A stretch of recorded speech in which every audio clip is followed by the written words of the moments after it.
Isa na naman pong mapagpalang araw sa ating lahat. At ako pong muli si Gabriel Santiago from Batch 3. At nais ko pong ulit ibahagi sa inyo ang aking daily devotion for today. Na ang ating topic naman po ngayon for October 25, ano ang sikreto ng matagumpay na pamilya?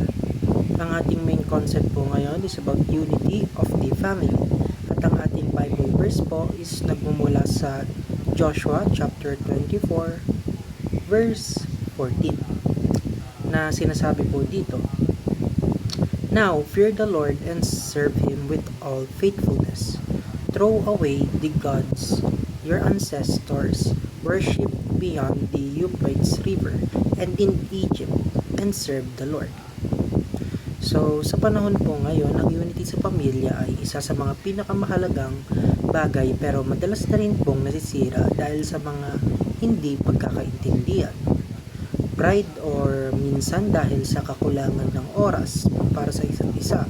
Pero kung babalikan natin ang plano ng Diyos mula pa noon, malinaw na family unity ay hindi lang basta emotional closeness. Ito ay spiritual alignment sa ilalim ng kanyang kalooban. Kapag si Lord ang sentro ng bawat tahanan, nagkakaroon ng tunay na pagkakaisa. Yung galit po napapalitan ng kapatawaran, yung pride napapalitan ng kapayapaan, at higit sa lahat, ang pagmamahal ang nagiging pundasyon ng bawat relasyon. So, our family must be united in Christ and mission.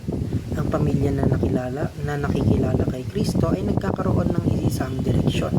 Hindi lang basta magkasama physically, kundi nagkakaisa sa pananampalataya at sa layunin na ipalaganap ang kabutihan ng Diyos. Kapag si Christ ang nasa gitna, lahat ng desisyon, plano at relasyon ay umiikot sa Kanya. And our family must be united in purpose and service. Ang matagumpay na pamilya ay yung sabay-sabay na naglilingkod sa Panginoon. Hindi ito tungkol sa kung sino ang mas magaling kundi kung paano magtulungan para mapalawak ang Kanyang kaharian. And lastly, our family must be united in word and prayer. Wala pong mas matibay na sandigan kundi ang salita ng Diyos.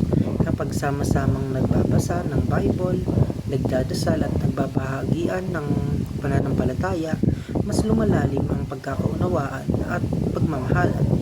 Ang Word of God ang nagiging guide sa mga decisions at ang prayer naman ang nagiging lakas sa bawat pagsubok. At hanggang dito lamang po ang aking daily devotion for today at salamat po sa inyong pakikinig.